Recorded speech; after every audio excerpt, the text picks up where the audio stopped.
Shalom, family and friends, Facebook, YouTube.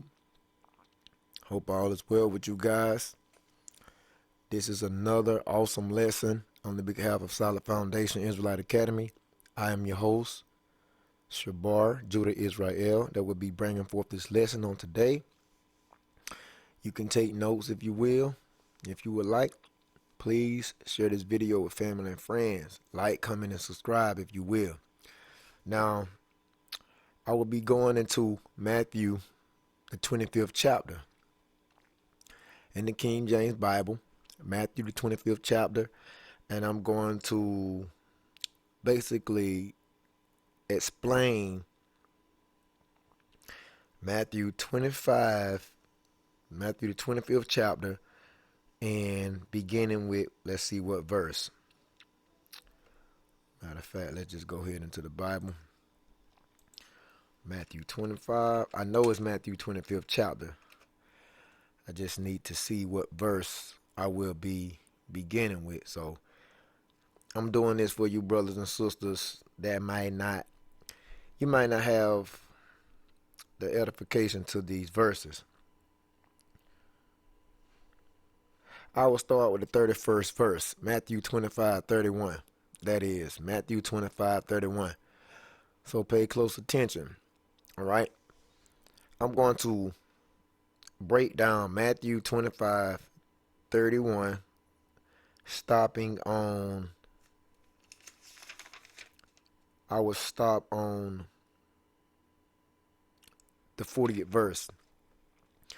So I'm going to break down Matthew the 25th chapter, beginning with verse 31, all the way down to verse 40. So all of this right here, going all the way down to verse 40, I will break this down. So pay close attention, guys. Listen up. So here we go. You can take notes if you want to. Matthew 25:31. When the Son of Man shall come in his glory, and all the holy angels with him, then shall he sit upon the throne of his glory. Now we know that the Son of Man is Yahweh Shai, the Messiah, who the world ignorantly calls Jesus the Christ. All right. So guys, here's a image concerning the scriptures on the Son of Man on the left hand side. Many have been led to believe the Son of Man looks like what you see on the right hand side. Well, you tell me. Blacks, Hispanics, Latinos, and Native Americans, you should know by now, as the Israelites, how the Son of Man truly looks concerning the scriptures. I don't have to go into that. So the Son of Man, Matthew 25:31, when the Son of Man shall come in his glory, that's talking about the second coming of the Messiah, coming in his glory, because this just explains how the Messiah will come back on a chariot. All right, what you call the so-called UFOs. Let me pull a picture up. All right, guys, I hope you can see so-called UFO. We know them as IFOs, which are the chariots of the Most High. So this is how the Son of Man, who we know as Yahweh Shai, on the left-hand side, the true melanated Messiah, when he comes back, he's going to come back, in his glory within a chariot, man. You see? So this why the Bible tells you not to, be dismayed at the heavens. You know what I'm saying? This UFO activity. We shouldn't be dismayed at this UFO activity, or in other words, we shouldn't be surprised at this UFO activity, because the Israelites, the Jews, blacks, Hispanics, Latinos, Native Americans, we should know about this, man. So it shouldn't be strange to us when the Son of Man makes his second return. It shouldn't be strange to us to not know that the Son of Man will come in what you call a UFO, man. Let me show you this, guys. I'm gonna give you a precept. Give you a precept right quick. This is Jeremiah, the 10th chapter. Jeremiah 10. It says, Jeremiah 10 and verse 2. Thus said the Lord, learn not the way of the heathen, and be not dismayed at the signs of heaven, for the heathen are dismayed at them. So, as the Hebrew Israelites, blacks, Hispanics, Latinos, and Native American, we are not to be dismayed at the signs of heaven. You see?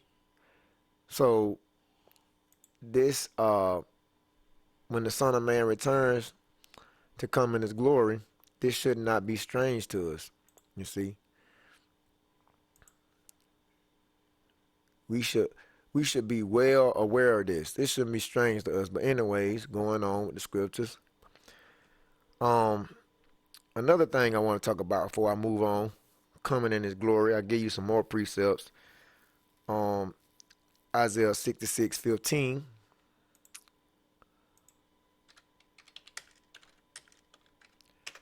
Isaiah 66:15. It says, for behold, the Lord will come with fire, and with his chariots like a whirlwind. So this is how the Lord will return. This is how the Lord is going to make his return, with fire and with chariots like a whirlwind, to render his anger with fury, and his rebuke with flames of fire. So this is the truth, guys. This is how the Messiah is going to make his second return. Now, and if you in the Christian church, then you are far from the truth, because they tell you in the Christian church, Christ is going to make his return, as you see here. I'm going to pull up a picture. Now, I just typed in Christ's return, right? Now, first and foremost, the Messiah is not a pale-skinned Caucasian white man, and he's not returning like this, guys. You see? He's not going to return like that. He's not. You see this?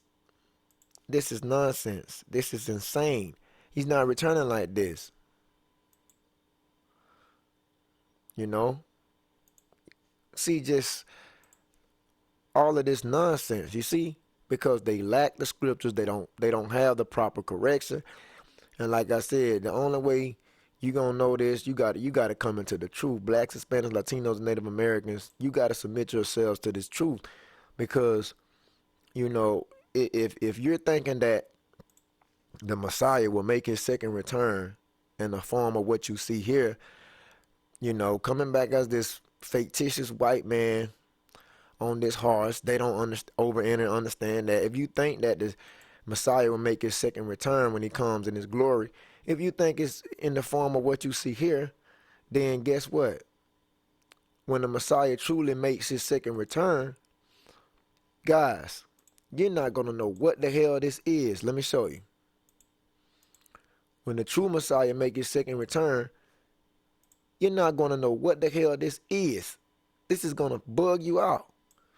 You're going to actually think this is alien invasion. You're not going to know what the hell this is, guys. You're not going to know what the hell is going on. That's why the Bible tells us not to be dismayed. Jeremiah 10 and 2 tells us not to be dismayed. Because why should you be dismayed when you have been given truth? When you know the truth, why are you dismayed when you know the truth? It doesn't make any sense, guys. So Matthew 25:31 says, when the Son of Man come in his glory. And we know now, if you have been listening, now you know what that truly means. You know what I'm saying? Psalms 104 verse 3. Another one, Psalms 104 verse 3. Then I will move on. Psalms 104 verse 3. It says, who laid the beams of his chambers in the waters, and who maketh the clouds his chariots, who walketh upon the wings of wind. So the Most High maketh the clouds his chariots. The Most High maketh the clouds his chariots. So the chariots are what you would call the UFOs. You see, UFO activity. Those are what you call the chariots of the Most High, whether you believe it or not. Psalms 104 verse 3, he makes the clouds his chariots who walketh upon the wings of the wind. So just like the Messiah, Yahweh Shai, just like he left, when he left this earth in a so-called UFO, or what you call a chariot, and he will return in the form of a chariot, basically on a chariot. And I will show you he left the first time. What is this? Acts. I believe it's the book of Acts, chapter 1. All right, now watch this. Acts chapter 1. Acts chapter 1 verse 9. And when he had spoken these things, it's talking about the Messiah. When he spoken these things, while they beheld, he was taken up, and a cloud received them out of their sight. So he was not taken up like in the form of a cloud, like a gas cloud. He was taken up in the form of a chariot. You see, the Messiah left. And when he left as he was basically zapped up, in the form of a chariot. He was taken up like this. But if you want to believe the nonsense, following these religions and following Christianity and all these fictitious, philosophies and stuff, you will believe that he was taken up like in a normal gas cloud or something. You see? But that's not the case. The Messiah was taken up in a chariot, Acts 1 and 9. Acts 1 and 10. And while they looked steadfastly towards heaven, as he went up, see, behold, two men stood by them in white apparel. And those are the angelic creation. So he was taken up in a chariot. He was like you see right here, man. What they would call the so-called white man, he calls it alien invasion. He called it alien abduction. You see what I'm saying? Like UFO abduction. That's what he called it. The so-called white man is the devil, man. Because there's nothing that comes out of his mouth is correct. Nothing come out of his mouth is sound. See? The so-called white man, he calls this alien abduction. But that's not alien abduction, man. According to the scriptures, that's not alien abduction. This is not alien abduction as you see. The so-called white man is the devil, man. He's the deceiver. That's what it means. That's what devil means, deceiver. See? But you guys, like I said, in Acts 1 and 10, while they look steadfastly toward the heavens, as he went up, behold, two men stood by them in white apparel. So when he went up, this was not alien abduction when he went up.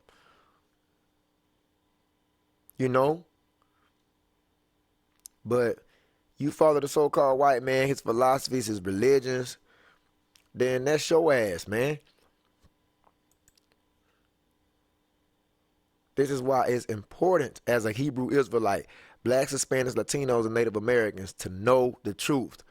St. John 8:32 says, and ye shall know the truth, and the truth shall make you free. So back to Matthew 25:31. When the Son of Man shall come in his glory, we already know about that now. Let's move on. When the Son of Man shall come in his glory, and all the holy angels with him, the hosts of heaven, all the holy angels with him, then shall he sit upon the throne. Then shall he sit upon the throne of his glory. Now watch this, Matthew 25:32. And before him shall be gathered all nations. Before him shall be gathered all nations. Not some nations, all nations. So all these nations, is 18 nations total in the earth. All these nations, every last one of them, all these nations that you see on the table of nation chart, all these nations is going to be what? Concerning the scriptures. It says, all these nations shall be gathered. Now, what's going to happen? And he shall separate them one from another. You see, as what? As the shepherd divides the sheep from the goats. So another thing, in Christianity is all about integrating all nations. Christianity is all about bringing all people and making them one. See, the Bible is never for integration. The Bible is about separation. So, just to give you guys a eye opener, just to give you guys a heads up, we looked into that so we can move on, just to give you guys a heads up. Now, you talking about, let's say, All Nation Church. I know you don't heard about that. Or multicultural church. Something like this. You see that nonsense, All Nations Church. All Nations Church. That's how you know these people, they are not grounded. They don't have sound doctrine. These people are far from the truth. Because the Most High is not about, he's not about integrating all nations. The Most High is not about, trying to make all nations one. There's going to be a total separation, man. During the time of retribution, during the time of Armageddon, man. You see? But Christianity, it teaches the mind to integrate. You know what I'm saying? Christianity teaches, the oppressed to integrate to the oppressor. You might see something like multicultural church or something. That's far from the truth. Let's see,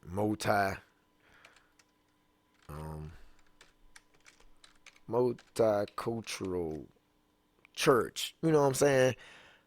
You see what I'm saying, guys? Look at this nonsense, man. How to grow a multicultural church. The Bible is not for multicultural. The Bible is not for multicultural, guys. You see this? This is nonsense. Because the Bible is only for the Israelites and body Israelites. This is far from the truth. This is far from the truth. This is nothing but fantasy. This is nothing that's corresponding with the truth. This is madness. This is insane, man. I don't know what to say about it, guys, because the Bible don't support multicultural, multiculturalism. It doesn't accept it, man. And that's exactly why Matthew 25:32 says, and before him shall be gathered all nations. Yeah, but it's not to be gathered together to integrate in peace and harmony. No, he shall gather all these nations here. He's going to gather all these nations, and he shall separate them one from another. He's going to separate them. He's going to separate them. He's going to separate them. So can somebody please explain what the hell are they doing? Multicultural church, the Christian church wants to integrate all nations. That's not biblical. So can somebody please tell me, what is Matthew 25:32 then? Because he shall separate them one from another. Now, as the shepherd divided the sheep from the goats. And the sheep is the house of Israel. So the sheep, guys, is number one. You see where it says Israel, number one, the golden letters, Yasha'Allah, which means he is Prince of Power. Israel is number one. The 12 tribes is Israel, which is counted as the sheep. I showed you this already in Jeremiah the 50th chapter. So when you go in Jeremiah 50, it tells you who the sheep are. Jeremiah 50 first, beginning with Jeremiah 50 beginning with verse 6. See, my people, who is the Most High people? The Israelites. Jeremiah 50 verse 6. My people have been lost sheep. Their shepherds, which are these fictitious pastors today, have caused them to go away. They have turned them away because these pastors today, like TDJ, Cliff Dollar, they not giving them, the correction of the truth. So they cause them to turn away, especially because, TDJ, Cliff Dollar, and all these black mega pastors, they probably teaching integration too. They probably talking about multiculturalism. They probably pushing this nonsense too. So you damn right. Jeremiah 50 verse 6 says that the shepherds have caused them to go astray, because if they was true men of the Lord, they would be teaching. They would be teaching separation. They would be teaching that the Israelites is the chosen people, and all these other heathens is going to captivity. All these other heathens is going to be servants and handmaids to the Israelites, but they not teaching that. So guess what? The shepherds have caused many individuals to go astray and have turned many away from the Lord, man. You see, they have gone from mountain to hill. They have forgotten their resting place, because the shepherds are not here to teach you your resting place. So we can see that the Most High's people have been lost sheep, and the blacks, Hispanics, and Native Americans. And then it also says in Jeremiah 50, verse, where is it at? Jeremiah 50, verse 17. It says, Israel is a scattered sheep. So I don't want to hear about you trying to count all nations in as being the sheep. I don't want to hear that. Anybody can be a sheep. No, that's not true. That's not correct. All nations cannot be counted as the sheep. That if you let scripture interpret scripture, because Jeremiah 50 verse 17 says Israel is the scattered sheep. Israel is the scattered sheep. And all you other heathens, all you other nations that are not Israelites, you are counted as wild beasts. You are the lions that have driven them away. Because all nations had their share in subduing Israel and taking them into captivity. First, the king of Assyria did it, King Shalmaneser. The Assyrians did it. The Assyrians destroyed Israel. And then the Babylonians under King Nebuchadnezzar destroyed Israel. Now you tell me, is the Assyrians and Babylonians counted as sheep? No, it's a total distinction here. You heathens, let me tell you something, man. From 2 to 18 in the red box, you heathens, you have did what to the nation of Israel? You have destroyed us, man. You have wasted us. You have broken our bones. So that's a total distinction right there, man. So I don't want to hear about this rhetoric in terms of a multicultural church trying to integrate all nationality of people, because if you're trying to do that, that is a waste of time. This is nonsense, and it's a waste of time. This is an illusion. This right here, this is humiliation, man. Trying to integrate Israel among all the other nations, man. When you do this, you are integrating the oppressed with the oppressor. You're trying to integrate the children of the slave trade, which are the Israelites. You're trying to integrate them to the oppressor. No, the Bible speaks about separation from the oppressor. We are longing to be separated from the oppressor, man. We're hoping to be saved from our enemies, not integrate with our enemies. We're hoping to be saved, man. We are crying out and we are weeping and mourning to be saved from our enemies. We don't want to integrate with you heathens. So if you pushing multiculturalism, you are far from the truth, man. Let me show you this. Luke 1:68 in the New Testament. Even in the New Testament. Watch this, man. Luke 1:68. Blessed be the Lord God of Israel, for he hath visited and redeemed his people. The Lord's people is the Israelites, man. And Israel, your God, is the God of the Hebrews. So it says, blessed be the Lord God of Israel, for he hath visited and redeemed his people. He only is talking about redemption, giving redemption to his people, not all the other nations, man. So this is a waste of time. Your little multiculturalism is a waste of time, because you see, this is a waste of time. Look at this nonsense, waste of time. Because the Bible clearly tells you that in Luke 1:68, salvation is for his people. Redemption is for his people. And then it also says that Luke 1 and 69, and have raised up a horn of salvation for us. Now, who is that us? That us is talking about the nation of Israel. Number one, the 12 tribes, blacks, Hispanics, Latinos, and Native Americans. When it says us, that's talking about the 12 tribes of Israel. You see? So he raised up a horn of salvation. Basically, the Messiah was sent for us. Luke 1 and 69. He raised up a horn of salvation for us. But you can keep on believing in that fictitious Messiah on the right-hand side. You can keep believing in that fictitious Messiah. He probably came to integrate all nations, but not the one on the left-hand side. All right? Not Yahweh Shai. Because the Most High raised up a horn of salvation. That horn of salvation is the black Messiah, Yahweh Shai. He raised up that horn of salvation for us, for Israel, no other nation. That's why he tells you in Matthew 15:24. He came for the lost sheep of the house of Israel. So Luke 1 and 69, he raised up a horn of salvation for us and the house of his servant David.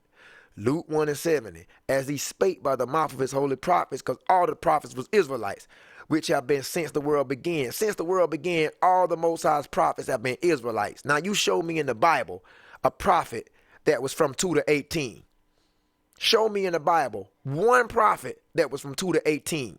All the prophets of the Bible, all the holy prophets of the Bible, which have been since the world began, have been Israelites and only Israelites, guys. This Bible is not about a multicultural, multicultural thing, man.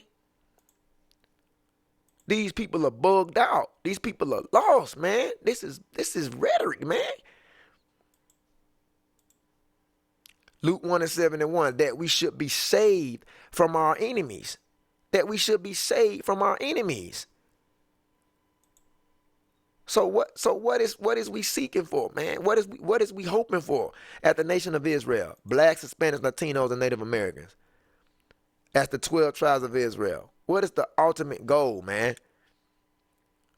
What is the ultimate hope? That we shall be saved from our enemies.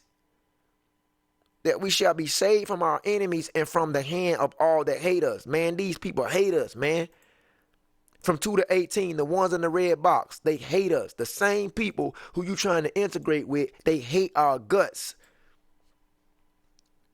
This is nonsense. The same people that you trying to integrate with, Israel, blacks, Hispanics, Latinos, Native Americans, they hate your stinking guts. You're trying to integrate with people that have conspired against you. You're trying to integrate with people that have cut you off and conspired against you and hate your guts, man. Because let me tell you, I don't give a damn about that fictitious smile. They put on that fictitious smile as a mask, but downward in their heart, deep in their heart, what is the ultimate goal? Deep in the heathen's heart, to cut you off, man. I'm going to show you this. So when you're talking about multiculturalism and all nations coming together, man, I don't know who in the hell told you that, but the Bible does not support that. The ultimate goal for Israel, blacks, Hispanics, and Native Americans, that we shall be saved from all our enemies. Luke 1 and 71, and from all the hand that hate us. Every last one of these heathens hate us. And if you don't think the heathen is your enemy, I got news for you. Nehemiah 5 and 9. Wait a minute. Nehemiah 5 and 9. I'm going to show you guys.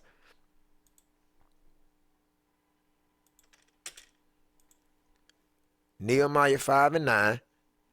Nehemiah 5 and 9. Also, I said, it is not good that you do.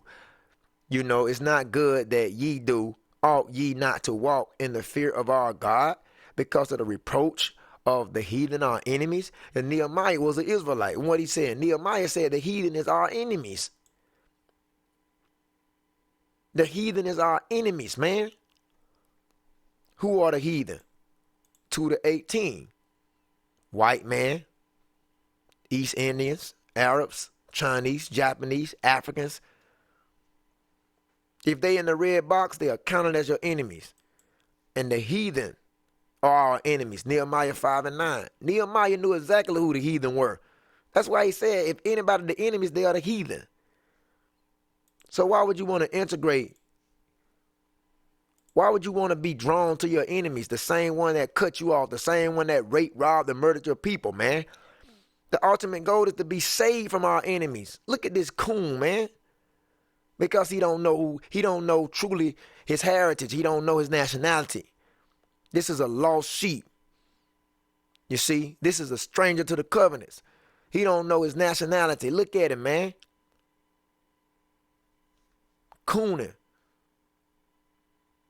House nigga, man. You feel me? The heathen is our enemies, whether you want to believe it or not. Psalm 83. I'm gonna take my time with this lesson, guys. So if you are impatient, you might want to look at a little bit of this video and come back and look at the rest, because I'm taking my time with this one. Right now we are 30 minutes in the video. We're 30 minutes in. Psalms 83, verse 2. For lo, thy enemies make a tumult, and they that hate thee have lifted up the head. You see, our enemies hate us, man. And the Bible says it clearly. They that hate thee have lifted up the head.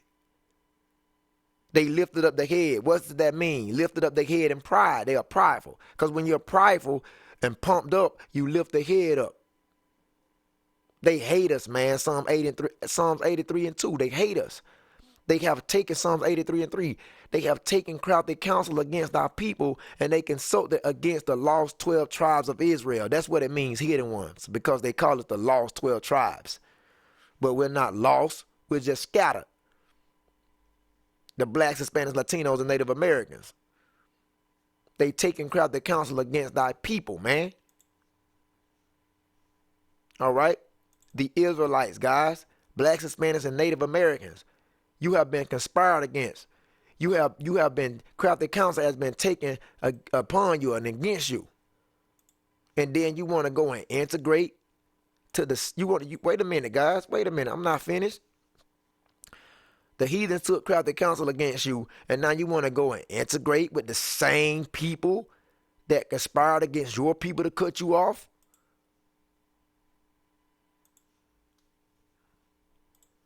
Israel don't know who they are. That's why they do things like this. That's why they want to go in these multicultural churches and things. They don't know who the hell they are. You'll integrate with anybody when you don't know who you are.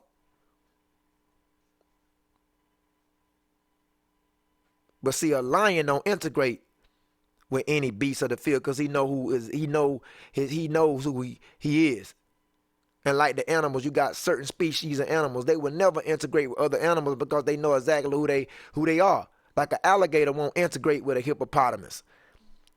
You feel me? A tiger is not going to integrate with a horse. A horse is not. Matter of fact, they're going to stay away from each other. A gorilla is not. He's not going to go and integrate with a giraffe, because no. Everything was meant to be in decency and order. Species of animals, they integrate. They don't integrate. It's a lot. They don't integrate, but species of animals, they stay within their own kind, man. So why we can't do that? Psalms 83. They taking crafty counsel against thy hidden ones. You see? But anyways, guys, Matthew 25:32.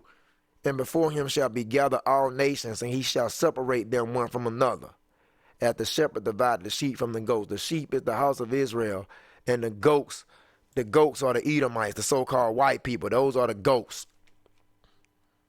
And I did a video a couple years back, and it got deleted because I was breaking down who is the sheep and who's the goats. So hopefully this will not be deleted. The goats is the so-called white people.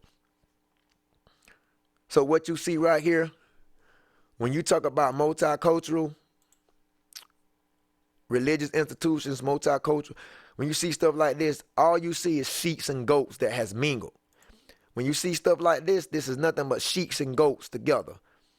And it was never meant for the sheep to mingle with the goats, and it was never meant for the goats to mingle with the sheep. So what the Most High have to do, during the end of time, he's going to separate the sheep from the goats, because it was never meant to be that you see here. It was never meant to be this. So this going to be busted up. So your multiculturalism is not going to work. All right? Thus said the Lord, man. Matthew 25:33. He shall set the sheep on his right hand, but the goats on his left. So he's going to set the sheep on his right hand and the goats on his left. Now, if you don't believe the goats, the so-called white man, I can give you Daniel chapter 8, verse 21. Daniel chapter 8, verse 21. I can show you that the goats are the so-called white people. Daniel chapter 8, verse 21. And the rough goat is the king of Greece. Now, who was the first king of Greece? Alexander the Great, man. Now, I'm going to show you. Alexander, it was nothing great about him, man. Because he was nothing but a homosexual, and he was everything else but a child of the Most High. So it was nothing great about this man here. All right. As you can see, Alexander. Now, these are just illustrations, pictures, portraits of Alexander. Now, Alexander, man, he's an Edomite, man. You be the judge. You see Alexander? You see him? Now, did not Daniel 8 and 21 tell you that the rough goat is the king of Greece? Because in Daniel chapter 8, you read about a goat and a he-goat. In Daniel chapter 8, you read about a ram and a goat that started battling each other. They started battling each other. And what happened is that goat got the best of that ram. So the goat ends up getting the best of the ram. And that was talking about how the Greeks would conquer the Persians. So in Daniel 8 and 21, it says the rough goat is the king of Greece, and the great horn, because that goat had a horn, between his eyes. The rough goat is the king of Greece, and the great horn between his eyes is the first king. And Alexander the Great, I call him Alexander the Creep, or Alexander the Greek, Alexander the Geek. Alexander was the first king of Greece, and he was known as a rough goat. So who is that? The so-called white man. You see? You can even type in the goat with the notable horn. Goat with horn. Goat with horn. Goat with one horn. You know what I'm saying? Like, you see, like this. This what Daniel chapter 8 was trying to explain. A he-goat with a horn in the center of his head. And the goat represented the Grecian Empire. And that horn that was in the center of the goat's head, that horn represented the first king over Greece, which was Alexander. See that? So that he-goat represents the Grecian Empire, the Greeks. And the horn in the center of the goat's head, once again, that was talking about Alexander. You can look at this easily, man, like the he-goat, Daniel chapter 8. You can just Google these images, Daniel chapter 8. Watch, you'll see what I'm talking about. Images of Daniel chapter 8. You see? The he-goat against the ram. See, that goat represents the Greeks, and that horn represents the first king over Greece. So when the Bible speaks of a damn goat, it's speaking of the Edomites. It's speaking of the so-called white man, the white woman, the white child, the white race. So as you can see, man, Daniel 8 and 21, that rough goat was Alexander. Alexander was not a so-called black man. So that he was not of Negro, Hispanic, and Native descent. So he's an Edomite. So now we know right here, Matthew 25:33. He shall set the sheep on his right hand, but the goats on his left. See? So, the Israelites going to be set on the right hand. The elect of the nation of Israel, we be set on the right hand, but the goats is going to be cut off. The so-called white people, Edomites, they're going to be cut off on the left, man. And this is not racism at all. This is just scripture. All right, guys? So, that's kind of clear as a crystal, you see. The right, by the way, I forgot to mention this because the right represents deliverance. Anything that's set on the right hand represents deliverance. But anything that's set on the left hand, it represents wickedness and destruction. Like America, do everything. See, they do everything on the left hand side. Like you write your name. When you write your name starting from the left to the right. You spell, when you spell letters starting from the left to the right. Okay? In America, you tell me which side of the steering wheel in a vehicle, which side of the steering wheel, what side the steering wheel is located on in a vehicle? The left-hand side. You know? Everything is done from the left to the right over here in America. Because America itself means bitterness. And everything to the left represents wickedness. Everything to the right represents deliverance. That's why in the Hebrew, you write your name from, in the Hebrew, you would say Hebrew from right to left. Everything over there in the East is done from right to left because right represents the deliverance. But everything in the West, is done from, left to right. You get me, guys? So right hand, the sheep would be set, the sheep would be delivered, which represents the right hand, but the goats would be destroyed because the left represents the wickedness. All right, guys, let's continue to move on. Matthew 25:34. Then shall the king say unto them on his right hand, which is the elect of the nation of Israel, which is the blacks, Hispanics, and Native Americans, for keeping these laws, statutes, and commandments. Then shall the king say to them on his right hand, ye blessed of my father, inherited the kingdom prepared for you from the foundation of the world. See, from the foundation of the world, the kingdom was only prepared for the Israelites, the elect of the nation of Israel. The kingdom was never for all these nations, guys. The kingdom was never for all these nations. The kingdom was prepared for you from the foundation of the world. Who is the you? The elect of the nation of Israel. Even Acts 1. We can go back to Acts chapter 1. Acts chapter 1 and verse 6. Acts 1 and 6. It says, when talking about the disciples, when they therefore were come together, this is the 12 disciples, which was all Israelites, all Jews.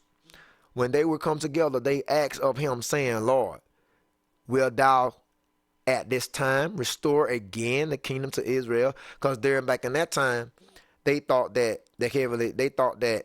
the Messiah, he was going to restore at that appointed time. The Jews thought the Messiah was going to bring the kingdom to them.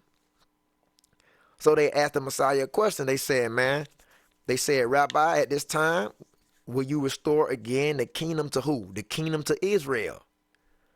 And then the Messiah tell them in Acts 1 and 7, he said, and to them, it's not for you to know the times or the seasons which the Father have put in his own power. But what I want to point out here in Acts 1 and 6 is the kingdom is for Israel. Will thou at this time restore again the kingdom to Israel? You see? The kingdom is for Israel. So when you go back to Matthew 25 and 34, it says, then the king shall say to them on the right, the elect of the nation of Israel, blessed of my father, inherit the kingdom, prepared for who? Prepared for the heathens? Prepared for the ones in the red box? I think not.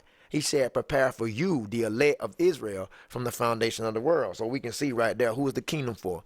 The nation of Israel, the elect. That's why I was telling you about the multiculturalism is nonsense.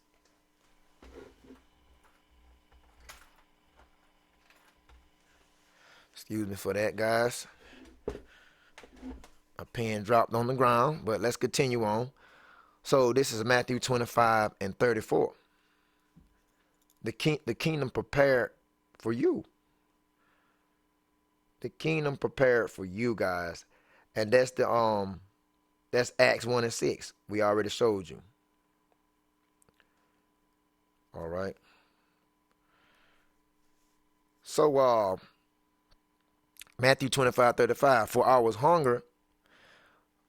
Now listen, guys, because this is not talking about literal food. And let me pull up this right quick. Let me pull that up because a picture speaks 1,000 words. So I'm going to pull that up right here. I'm going to just pull up these illustrations of, delicacies. As you can see that right there. So let's go back into Matthew 25:35. He says, "For I was hungry, and you gave me meat. I was thirsty, and you gave me drink. I was a stranger, and you took me in." So, Yahweh Shem Yahushai, the Heavenly Father and His Son, He's going to tell the elect of the nation of Israel that He shall sit on His right hand once they are in the kingdom and the kingdom is established. He's going to say, "Look, guys, well done, my faithful servants, because I was hungry and you gave me meat, and I was thirsty and you gave me drink." Now, is this talking about literal food right here? Because another thing, these pastors, these ministers, these deacons and clergymen, evangelists, what they think they can do in terms of inheriting the kingdom, they think they can, they donating to charity and all this type of stuff. They giving away all this type of stuff because they think that giving away food and helping the ones in need gonna get them to the kingdom. So you will see right here, like churches giving out food, churches giving away food because they don't over enter and understand the scriptures. You see, so you will see like these churches right here helping the community. It's nothing wrong with that. It's nothing wrong. If you want to go and help the community, because we do have lots of individuals that's in need. But if you want to go and you want to be a help to your community, there's nothing wrong with that. But please don't have this within your mind thinking that just because you're donating and you're helping your community in terms of serving food, in terms of charity, don't think that this is gonna, get you into the kingdom. Because a lot of our brothers and sisters, they do this because they think that they would be rewarded in terms of getting into the kingdom. So you'll have a lot of churches giving away food and donations and things because they think that when they come across Matthew 25:35, it says, "For I was hungry and you gave me meat. I was thirsty and you gave me drink." So they will say, you see, when your brother is in need, you're supposed to supply and help your brother. And that's true. But this is not what Matthew 25:35 talks about. Matthew 25:35, because I'm going to stop on verse 40. So from now on out, from Matthew 25:35 going down to verse 40. All of this right here that I'm highlighting, all of this, Matthew 25:35, stopping on verse 40, all this that is highlighted, this is not in terms of helping someone literally with delicacies and giving them food and drink to satisfy their hunger and thirst. This is not that. There's nothing wrong with helping your community, but Matthew 25:35, it's talking about the spiritual edification of the truth. It's talking about feeding your brothers and sisters spiritually. It's talking about giving meat to your brothers and sisters spiritually. It's talking about giving drink to your brothers and sisters spiritually. Matthew 25:35. "For I was hungry and you gave me meat. I was thirsty, you gave me drink, and I was a stranger and you took me in." So let me give you some precepts on being hungry and you giving your brothers and sisters meat. Because it did say I was hungry and you gave me meat, right? So please don't think that you're going to will yourself into the kingdom by going around in the communities giving out delicacies to individuals. No. Now let me show you now. Matthew 25:35. Let's deal with the meat first. So we're going to deal with this meat. So I'm going to grab your precept. John 21:14. I'm grabbing your precept on that. John 21:14. John 21:14. Let's see what it says. It says, 21:14. All right. John 21:14. "This is now the third time that Yahushua, the black Messiah, who they call Jesus, showed himself to his disciples after that he was risen from the dead." So this took place after the Messiah had after he was put to death and resurrected. John 21:15. So when who was the they? You're talking about his disciples, man. The Jews, the Israelites. When they had dined, Yahushua said to Simon Peter, which was a disciple, a Jew, Simon, son of Jonas, lovest thou me more than these? He said unto him, yeah, Lord, thou knowest that I love thee. Thou knowest that I love thee. He said unto him, well, if you love me, Peter, feed my lambs. Now, is this talking about going around in the community, giving out literal delicacies? Because he said, if you love me, in John 21:15, feed my lambs. No, this is talking about spiritual edification of teaching the truth. You're feeding the lambs. You're feeding the sheep. You're feeding them spiritually. All right, guys. John 21:16, he said to him again the second time, Simon, son of Jonas, lovest thou me? He said unto him, yes, Lord, thou knowest that I love you. He said unto him, well, if you love me, feed my sheep. Give them the spiritual edification of the truth. John 21:17, he said it to him the third time. Wow. The Messiah, man, Yahushua, man. Yahushua said to Peter the third time. Why did he say this 3 times to Peter? Because remember, Peter rejected the Messiah thrice. He rejected the Messiah 3 times. During the time of the trial of the Messiah on the verge of his crucifixion, Peter rejected the Messiah 3 times. So the Messiah, after his death and resurrection, the Messiah came back to Peter and asked him 3 times, do you truly love me? Because Peter rejected the Messiah 3 times. He said it to him the third time, John 21:17, Simon, son of Jonas, lovest thou me? Peter was grieved because he said it to him the third time. Because Peter knew what he did. Do you love me? And he said unto him, Lord, you know of all things. Thou knowest that I love you. And Yahushua said it to him, if you love me, Peter, go out there and feed my sheep. This is not talking about in terms of charity, giving food in your community, thinking that you can wheel your way into the kingdom by giving food in your community. These churches thinking that they can wheel their way into the kingdom by going into the communities and giving out various delicacies. That's not talking about that. It's not talking about that. John 21:17, feed my sheep. This is talking about feeding your brothers and sisters spiritually. And I'm not talking about giving them nonsense. I'm not talking about giving them a bunch of bullshit. I'm talking about really bringing the truth to your brothers and sisters. Telling these blacks, Hispanics, Latinos, and Native Americans that they are the children of the Most High God. You going out on these highways, these hedges, these byways, and you are compelling these blacks, Hispanics, and Native Americans. You're opening their eyes up to show them truly who they are. Teaching them the commandments. That's what it means, feed my sheep.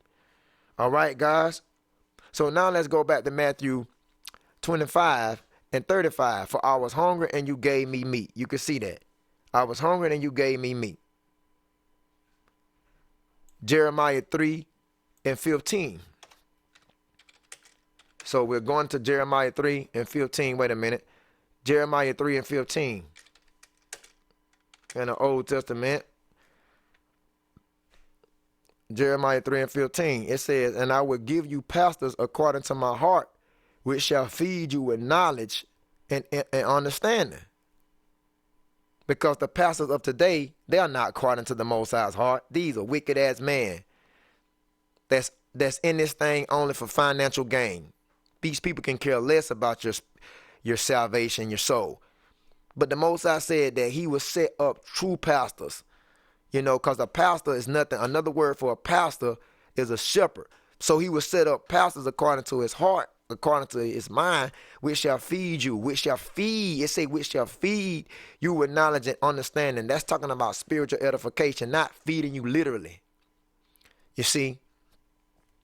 So this is why we are compelled to go out by the highways and the byways, because Matthew 25:35 says, I was hungry and you gave me meat. So now we are compelled to go out in the streets and teach this word and bring forth this truth. All right, guys. This is Luke 14:23. Now we're going back into the New Testament. These are just precepts. Luke 14:23.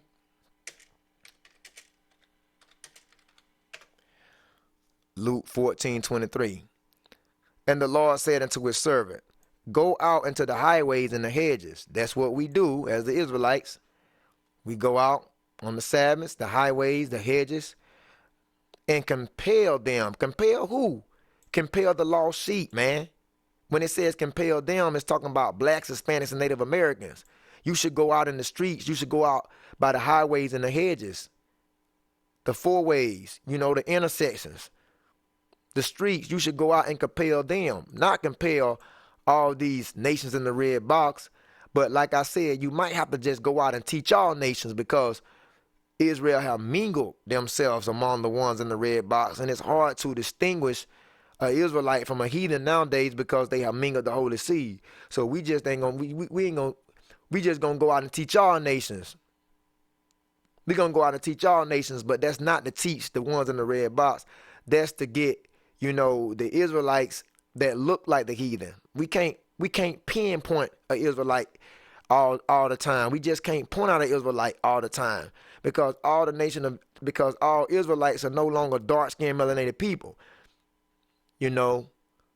Some men, some Israelite men, out of ignorance, they left the law, statutes, and the commandments, and they mingled with these heathen women in the red box, and now they got children, and we don't know who Israel.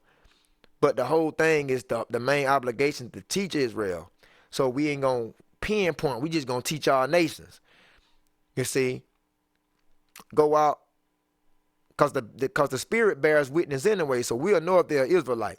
So go out into the highways and the hedges and compel them to come in, that my house may be filled. So when we out by these highways and these hedges,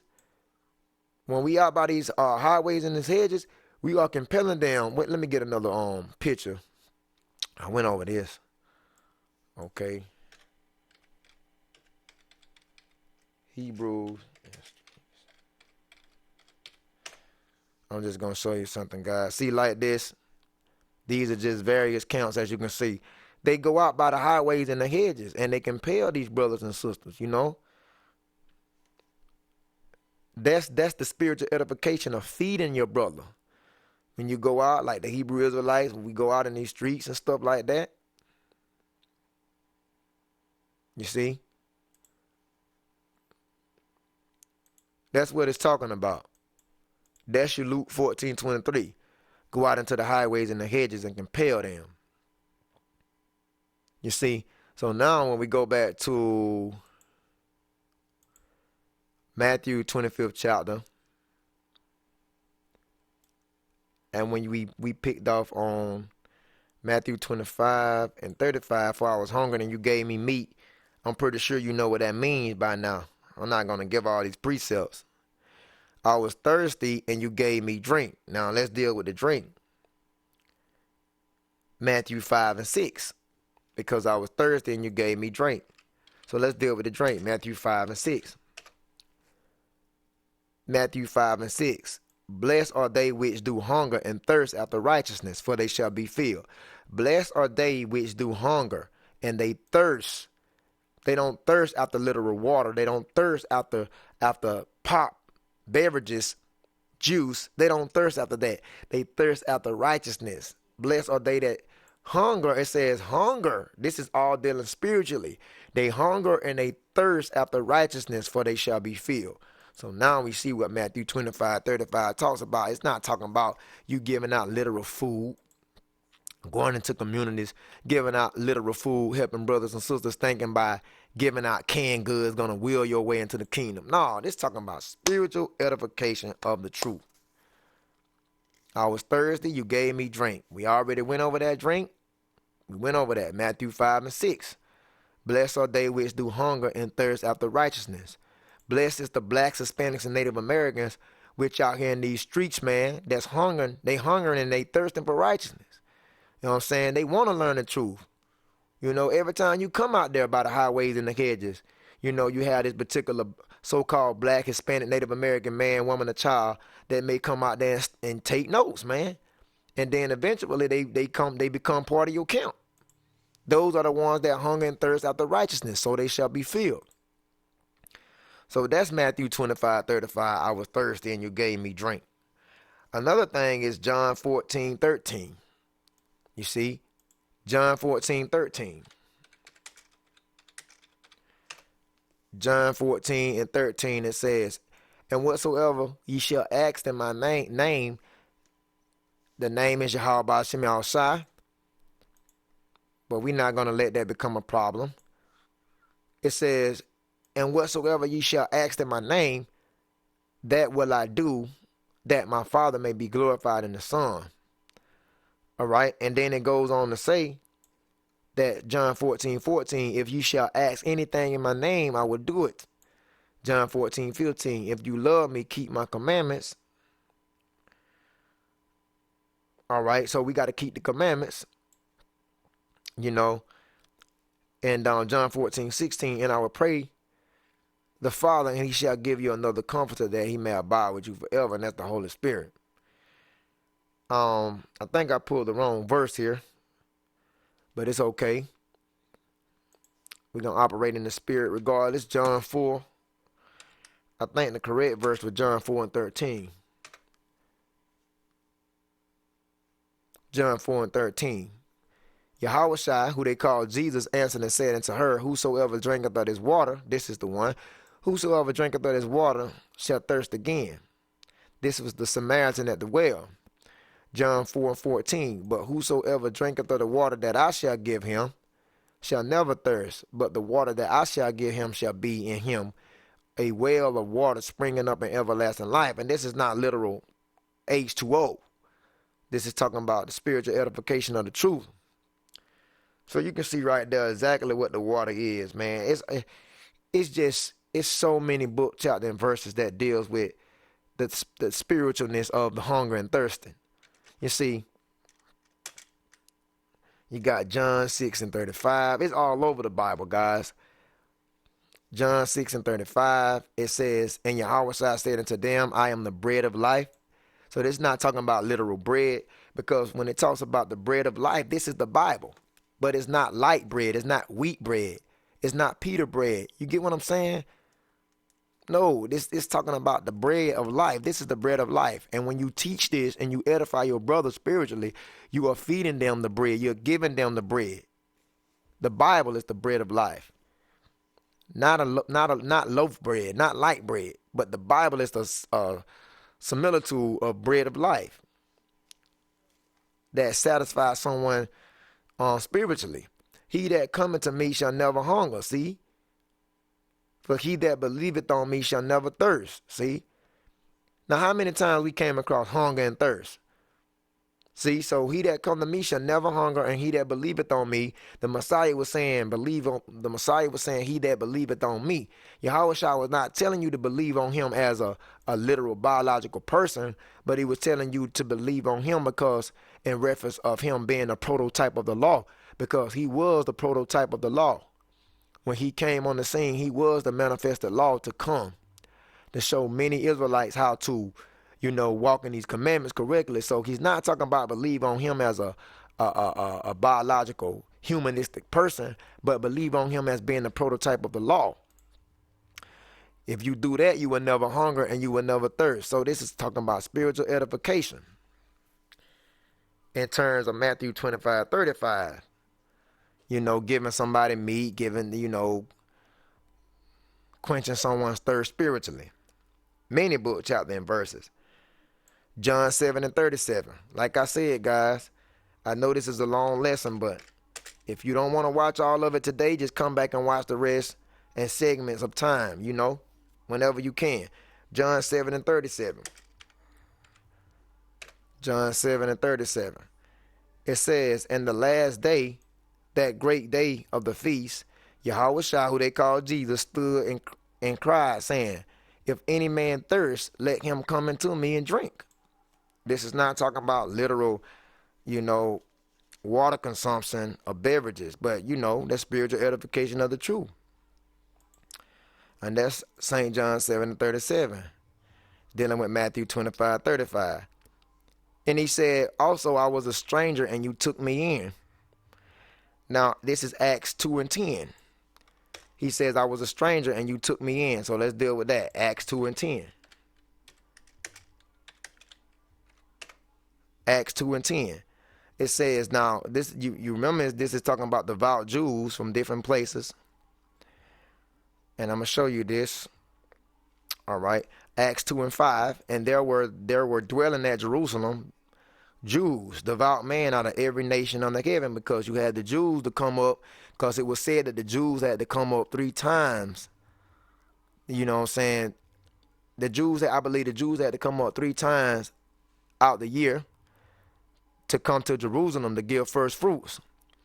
So there was dwelling at Jerusalem devout men out of every nation under heaven. You know what I'm saying? Now these devout Jews, dwelling at Jerusalem, Jews, devout men out of every nation. So you had Jews that was living like in different land masses. And then, you can see right here, it kind of explains where these Jews came from. Acts 2:9, Parthians, and Medes. It was Jews in East India, Elamites. See that? They was living in East India. Dwellers of Mesopotamia. It was Jews in Babylon, Jews in Israel, which was Judea, Jews in Greece, which was Cappadocia, Jews in Pontus and Asia Minor, Jews in Phrygia and Pamphylia. See, that's Africa. Jews in Egypt, Northeast Africa, and parts of Libya and Cyrene. Strangers of Rome, Jews all the way in Italy, Jews and proselytes. So it was Jews, Jews wasn't just in Jerusalem, you know what I'm saying? Jews, you gotta understand this, because when 70 AD happened, you gotta understand this, when 70 AD happened, Jews were scattered out in every nation when the Romans came in and destroyed Jerusalem and took the Jews and exiled the Jews. They was in every nation. So you didn't have Jews just in that land of Israel. You had Jews, devout men in every nation, Jews scattered out, just like today. And so, it says, as you can see what I just read, even Acts 2:11 says, Jews way down in Arabia, Saudi Arabia, Cretes and Arabians. See that? So I just wanted to point out that when it says, I was a stranger, at Matthew 25:35, it says, I was a stranger and you took me in. You got strangers in the land today, which is Jews in diverse areas and land masses and countries and cities that were scattered out. You know what I'm saying? These are devout men. These are dispersed Jews, Israelite foreigners. I was a stranger and you took me in. Like James 1:1. James 1:1 also. You see? James 1:1. James, a servant of God and of the Lord Yahweh Shai, Hamashiach, to the 12 tribes which are scattered abroad. See? So it's all about the 12 tribes. James was writing to his people. The 12 tribes scattered abroad. The 12 tribes that were scattered, they became strangers to the covenants. Like Peter 1:1. Peter 1:1, Peter said, let me show you what Peter said. Peter 1:1. Okay, wait a minute. Peter 1:1. Let's see. Peter 1:1. Let me spell it all the way out.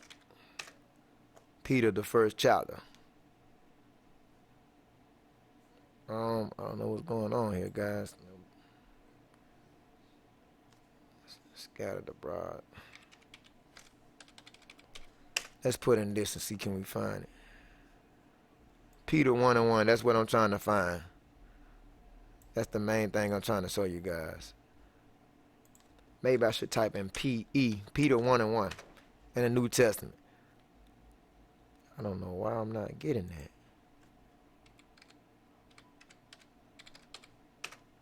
Strangers. Hold on, guys. I will get it. Peter 1:1. Let's see, can we grab it now? Sorry for The procrastination of time.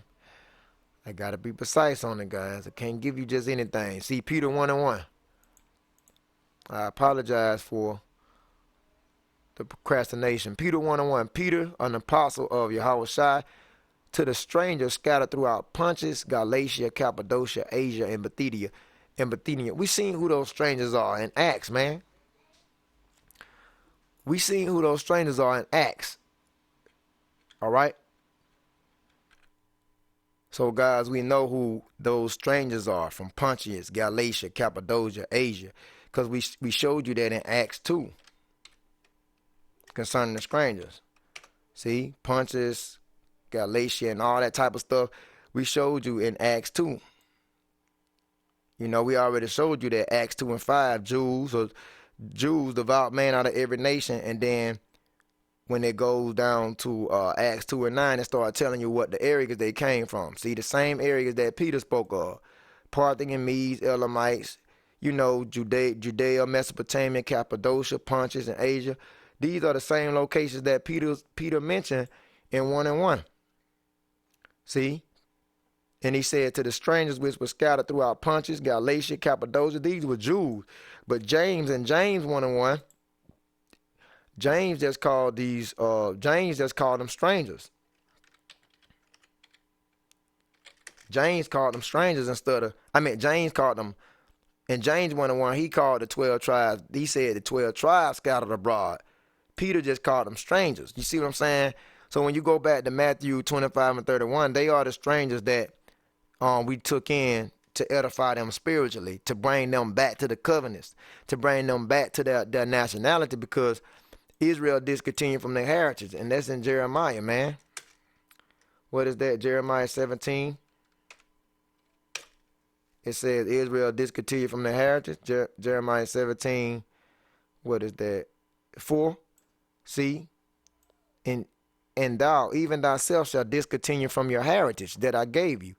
So blacks, Hispanics, and Native Americans became strangers because they discontinued from their heritage. They became strangers to the covenants. They stopped keeping the laws, statutes, and the commandments. They were scattered out in different lands, and they grew up in those lands learning the ways of the heathen. You see, so they became like they could discontinue from their heritage, their culture. You know, their first estate that I gave thee. I will cause thee to serve your enemies in the land. Because when we discontinue from our culture, our heritage, our nation, as Israelites, we was called to serve enemies. We were called to serve the heathen. We was in these other lands, we served the heathens in the red box. We started keeping their philosophies and customs and walking after their customs and culture. And that was us serving our enemies in the land which we knew not, because we was brought as slaves in various lands, and they kindled a fire in the Most High's anger. You know, so as a result, the Most High scattered us out in diverse lands among the heathen, and we started serving their customs and stuff like that. And as a result, we discontinued from our heritage and we became strangers. Okay, guys, and so that's why in Matthew 25:35, it says, I was a stranger and you took me in. Okay, I don't want to keep going on with that. You know, it's many verses on this I can hit on. Many verses, Ephesians chapter 2. It's many verses I can hit on. Ephesians chapter 2, verse 11. You see what I'm saying? Wherefore, remember that ye being in past time Gentiles in the flesh. Now, if you're a Gentile from birth, this wouldn't make sense. Like if you're a biological Gentile in the red box, you can't be a Gentile in time past.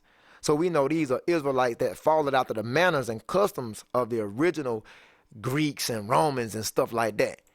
Being Gentiles in time past, you know, that you being in time past Gentiles in the flesh, who are called uncircumcision. And those were the Jews. Those were the Israelite foreigners. Salak, forgive me. Those were the Israelite foreigners, better yet known as strangers, you know, which was called uncircumcision by that which is called circumcision, the Jews, in the flesh made by hands. Ephesians 2:12, that at the time you were without Christ. See, when you wasn't keeping the commandments and you didn't know your nationality as a Hebrew Israelite, and you know what I'm saying, you was following after the customs of these other lands like America. We want to sing the national anthem. We want to keep all these federal holidays. You know what I'm saying? We want to fall out to all the manners and customs of America. You know what I'm saying? As the blacks, Hispanics, and Native Americans, you following after all these customs in America. You don't know who you are, but when you find out that you're an Israelite, you wake up, you return to these laws, statutes, and commandments, you're gonna realize at that time you was without Christ, and you was aliens from the commonwealth of Israel. See? You wasn't aliens from the commonwealth of the heathen, because the heathens was never called to be the Most High's chosen. But you became aliens, strangers from the commonwealth of Israel. You became strangers from the covenants and the promise. And at that time that you didn't know you was an Israelite, you didn't have no hope, and you was without the Most High because you was in the world. But when you come into the truth as a Hebrew Israelite, blacks, Hispanics, and Native Americans, then you're going to know that in time past you were Gentiles. Not Gentiles biologically, but mentally, because you followed the customs and the manners of the Gentiles, thus making yourself a stranger. You see that? So we showed you in Matthew 25:35, I was a stranger and you took me in. You see, I was a stranger and you took me in. You see that? This is not talking about, these heathens coming to you and talking about, it's a racial thing if you kick against the ones in the red box. A white man come to you talking about the Bible says you're supposed to take me in. Or a Chinese man come to you, or any other heathenistic nation says the Bible says you're supposed to take me in. And so you respond and you ask him, like, where is that in the Bible? He says Matthew 25:35 says that you're supposed to take in the strangers. This is not talking about the biological heathen. This is talking about your brothers and sisters that are lost sheep out there. Matthew 25:36, I was naked and you clothed me. Now, what is the nakedness talking about? I was naked. Basically, I was without the law. Basically, I was without the commandments, and you clothed me. Basically, you brought me back to these commandments. You brought me back to the covenants. You brought me back and taught me the law, statutes, and commandments. Exodus 32:25. Watch this in regards to being naked.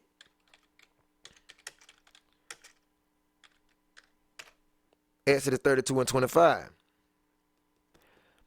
And when Moses saw that the people were naked, for Aaron had made them naked in their shame among their enemies. Because we know what was going on during that time. The Israelites was worshiping that golden calf in the wilderness. You see? Because the Israelites became impatient because Moses was on the mount for 40 days and 40 nights. So they got impatient and said, man, we don't know what happened to this Moses of ours. You see what I'm saying? Like Exodus 32:23, for they said unto me, make us gods which shall go before us. For as this Moses, the man that brought us up out of the land of Egypt, because that's what Moses did. He brought the Israelites out of the land of Egypt. So the Israelites became impatient when Moses went up on that mount. They said, we wot not what is become of him. Basically, we don't even know what's become of this man. This man done went on Mount Sinai. He up on this mountain. We don't even know what's done happened to him. Like, we got impatient. So the Israelites became impatient. They said, man, forget Moses. He can stay up there on that mountain. So they told his brother Aaron, they said, come on, man. They said unto them, and I said unto them, whosoever had any gold, let them break it off. So they gave it to me. Then I cast it into the fire, and there came out this calf. Basically, he fashioned that gold. He beat that gold into the form of a golden calf, which is nothing but another form of idolatry, idol worship. And Aaron, you know what he did? And when Moses saw that Aaron made the people, worship this calf, man. And when Moses came down from the mount, he saw that the people was naked because they had left the righteousness. They left the righteous order. He saw that the people was naked, and Aaron had made them naked. Aaron made them naked. Now, is this talking about literal nakedness? No. This is talking about Aaron. He made the people go off. He made the people go off. He took them out of their estate of righteousness. You feel me? He took them out of their morals, their moral estate. And he made them naked into their shame among their enemies. So anytime that you are naked, you are found without righteousness. You are found without morality. You are found without, the code of ethics. You're not divine. You're not spiritual. So that is to be naked, to be unrighteous, to not keep the commandments and not be spiritual and divine. That's to be naked. 2 Corinthians 5:3 is another one. 2 Corinthians 5 and 3.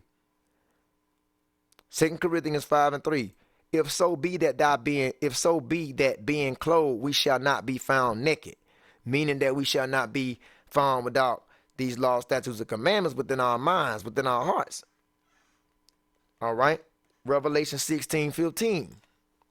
All these are precepts to nakedness. Revelation 16:15. In the New Testament.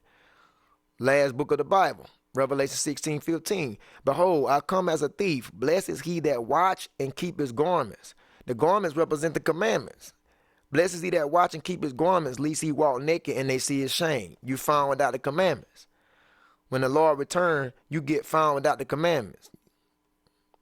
You see? Blessed is he that watch and keep his garments, basically endure to the end. That's what that means. Blessed is he that watch it and keep his garments. Watching and keeping your garments is basically enduring to the end. Okay? Like this.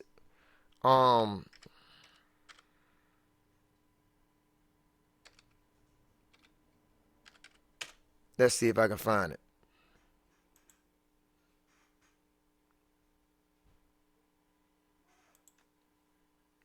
All right. This is in the New Testament. It says, he that endured to the end, the same shall be saved. You know what I'm talking about, guys. The same shall be saved, shall be saved. I think it's in the New Testament. Yeah, Matthew 24:13. But he that shall endure to the end, the same that shall be saved. So you got to endure to the end. Matthew 24:13. It tells you to endure to the end. So to endure to the end, guys, is he that watch it and keep his garments. Revelation 16:15. He that watcheth and keepeth his garments is enduring to the end. You know, lest he walk naked, lest he be found without the commandments. And I'm gonna show you in Matthew 22:12 to be found without the commandments, which is the garment, which is to be naked. Matthew 22:12. Matthew 22:12, it says, and he said unto him, friend, how come thou in here not having a wedding garment? And he was speechless. So the Heavenly Father and his son, told that certain guy, like, where's your wedding garment? And he was speechless because he was found without the commandments. You get what I'm saying? Isaiah 52:1 in regards to nakedness. Isaiah 52:1. Isaiah 52:1, it says, awake, awake, put on thy strength, O Zion. Put on thy beautiful garments. See, you gotta return back to these commandments, these laws, statutes, and these commandments. Blacks, Hispanics, Latinos, and Native Americans, you gotta leave this Christianity alone and all these other religious institutions. You gotta come from among that. You gotta start following the customs and philosophies of America. Put down them holidays and pick up some holy days. Put down them Sundays and pick up some Sabbath days. Put down that unclean food and pick up some dietary laws. You gotta be born again, man. That's another thing in regards to putting on our beautiful garments, being born again. You see, when you wake up, you being born again. You gotta wake up from out of this slumberness, from out of these lies that the heathens have fed you. Awake, put on our strength, put on our beautiful garment.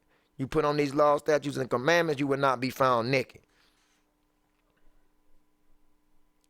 It's many things dealing with that. Like in, like in the book of Genesis. In the book of Genesis. Genesis 2:25. They were both naked. The man and his wife. Adam and Eve was found naked. And Adam and Eve, first and foremost, they was naked in the beginning and they was not ashamed. Meaning that they already had thought in the mind to sin. You know what I'm saying? Adam and Eve already had in their mind that they was gonna break the commandments of God, but they just didn't bring it in fruition yet. That is to be naked and not be ashamed. So they was both naked, the man and his wife, but they was not ashamed at that particular time because they thought they had already perceived sin in the mind what they were going to do, but they just haven't brought it in fruition. And then later on, when Adam and Eve manifested the sin and they brought the sin in fruition, then it says they were naked and they was ashamed. You see, the eyes of them was both open and they knew that they was naked because they left the righteous order. Not physically being naked, but being found without righteous order, and they sewed fig leaves together. So you can see right there, man, in the beginning, Adam and Eve, they even though they was clothed, they was naked, and they was not ashamed because they thought about in the mind. You know, they already had perceived in the mind that they was going to stop keeping the commandments. So basically, to think about evil thing, if you're thinking about something evil in your mind, but you haven't brought it in fruition yet, you haven't manifested it yet, that is to be naked and not ashamed. But once you have perceived and thought about evil in your mind and you have brought it into fruition, you have manifested the evil, that is to be found naked and ashamed. You see, guys? So like I said, man, that's the nakedness dealing with Matthew 25:36, and you clothe me. So basically, you know, brothers and sisters that you are edifying in the street out here, the blacks, Hispanics, Latinos, and Native Americans.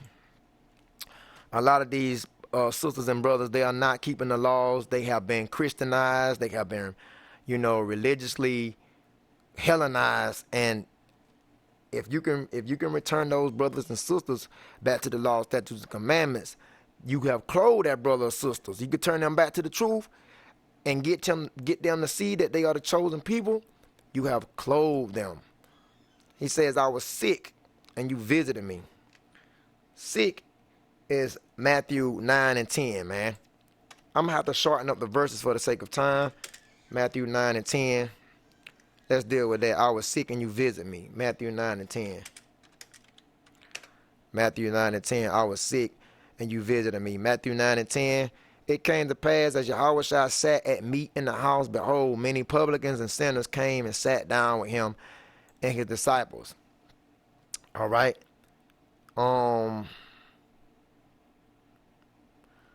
Matthew 9 and 11. And when the Pharisees saw it, they said unto his disciples, why eat your masters with publicans and sinners? Because they didn't like the Messiah eating with publicans and transgressors. Matthew 9 and 12. But when Yahushua heard that, he said unto them, they that be whole need not a physician. See? But they that are sick, they need a doctor. They need a physician. You see? Matthew 9 and 13. But go ye and learn what that meaneth, and I will have mercy and not sacrifice. For I am not come to call the righteous, but the sinners to repentance. So the Messiah was like, man, you Pharisees, you got a problem with me sitting among publicans and sinners. But what you fail to realize is that they that be whole, they don't need a doctor. But they that are sick, they need the physician. And so that's in regards to, you know, Matthew 25:36. I was sick and you visited me. You know what I'm saying? Luke 5 and 27. Luke 5 and 27, guys. And it says, and after these things, he went forth and saw a publican named Levi sitting at the receipt of custom, and the receipt, I believe, or the receipt of custom. And he said unto him, follow me. So he told this guy, this Israelite guy, Levi, to follow him. Luke 5 and 28. And he left all and rose up and followed him. Now, Luke 5 and 29. And Levi made him a great feast in his own house, and there was a great company of publicans of others that sat down with him. Luke 5 and 30. But when the scribes and the Pharisees, these wicked ass pastors, the scribes and Pharisees murmured against the disciples, saying, why do you eat and drink with publicans and sinners? And that's pretty much the same thing. Luke 5 and 31. Yahushua answered and said unto them, they that are whole need not a physician, but they that are sick, they need the doctor. So that's in terms of Matthew 25:36, dealing with I was sick and you visited me. You see what I'm saying? So basically, you know, somebody can spiritually be sick, man. Like a lot of individuals in the Christian church, they are sick, you know, because they don't know the truth.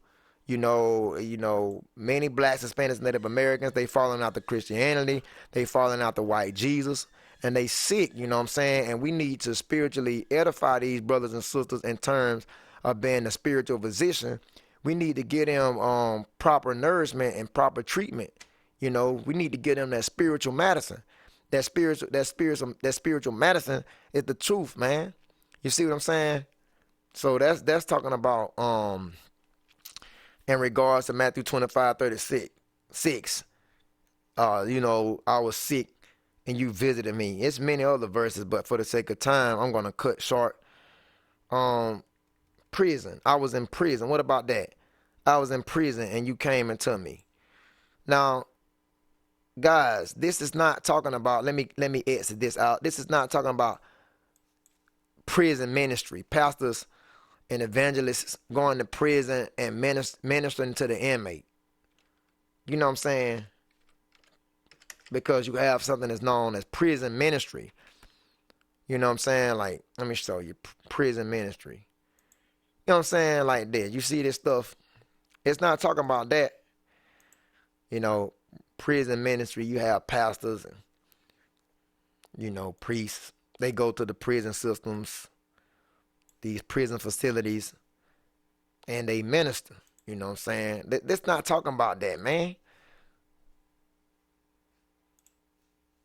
In other words, like I said, prison ministry. It ain't talking about that. Matthew 25:36 is not talking about that. When it says I was in prison and you came to see me. You came into me. So, oh my goodness, there's a lot of verses on this, but I'm gonna cut it short. I would just give you the main precepts. First and foremost, we must go back into the old covenant, which is the Old Testament in terms of I was in prison and you came into me. So let's look at Isaiah 61 verse 1 in the Old Testament. Isaiah 61 verse 1. It's not talking about pastors going to prison and preaching to the inmates. It's not talking about that at all. But a lot of our people lack understanding and they lack over-entering understanding. Matthew 61 verse 1. The Spirit of the Lord is upon me, because this is what Isaiah said. The Spirit of the Lord, which was an Israelite, Isaiah. The Spirit of the Lord is upon me because the Lord have anointed me to preach good tidings. Good tidings is the gospel. Another word for good tidings is the gospel, good news. So Isaiah said, the Lord have anointed me to preach good tidings, good news, and to the meek. He have sent me to bind up the brokenhearted. That's the Israelites, man, because our people are brokenhearted, man. We suffering the curses. We've been lied to. History been distorted. You know, we've been taken advantage of. You know, we are brokenhearted, man, and to proclaim liberty to the captives. So Isaiah was sent to proclaim liberty to the captives and the opening of the prison to them that are bound. Because when you're lost, you know what I'm saying? You're a lost sheep. You don't know your nationality. You don't know your God. You don't know anything. You're just a slave in the oppressor's land. When you lost, you down and out. You don't know your heritage, culture, nothing. You walking around calling yourself niggas, wetbacks, tomahawks, Latinos, African Americans. You don't know who you are, man. And guess what? You are in a prison. And so Isaiah said the Most High had anointed him to preach the good news to the same bind up, brokenhearted people that were slaves. You know, that's captives, that's captivity.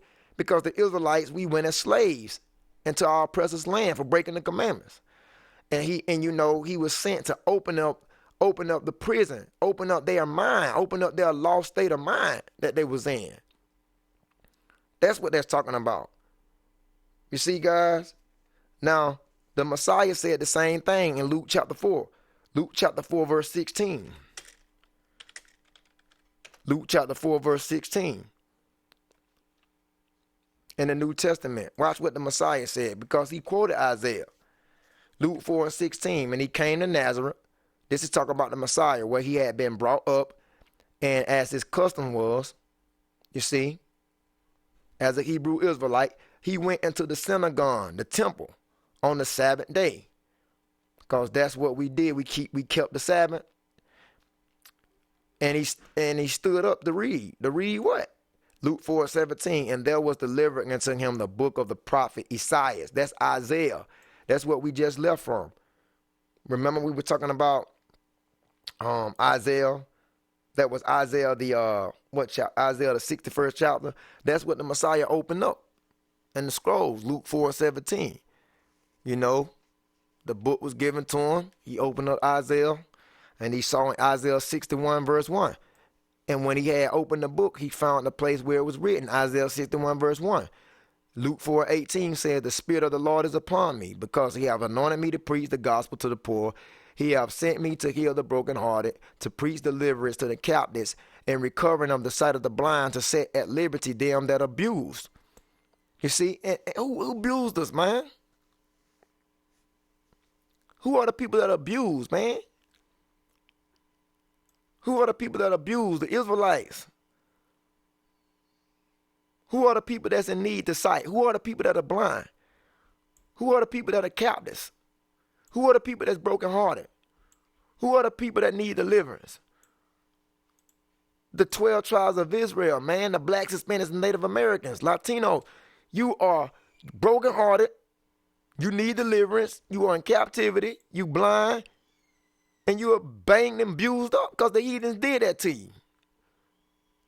So Luke 4:18, you know, it's the same as Isaiah 61 and verse 1. You see? So Luke 4:18 says, Yahushua, the black Messiah, not only Isaiah was sent, but he was sent, the black Messiah, to do what? To preach deliverance to the captives, and that's being in prison. You see? So I don't need to go over all these other verses, guys, for the sake of time.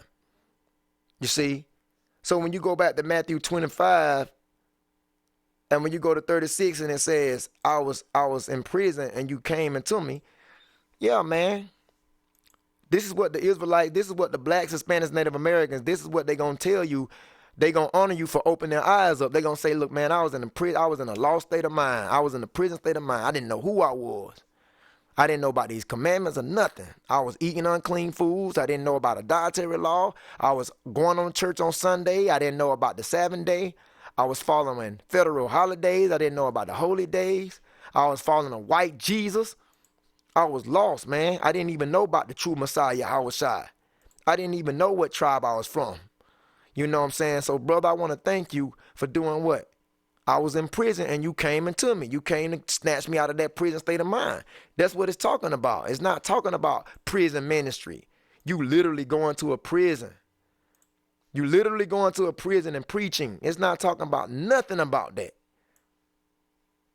But many individuals lack over entering understanding. They lack understanding, and so they want to go to a literal prison facility and try to preach and compel the people. And this ain't talking about prison ministry.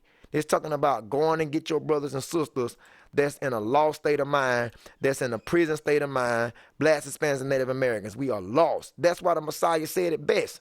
He said it best in the Gospels. Matthew, what is that? Matthew 11 and 18.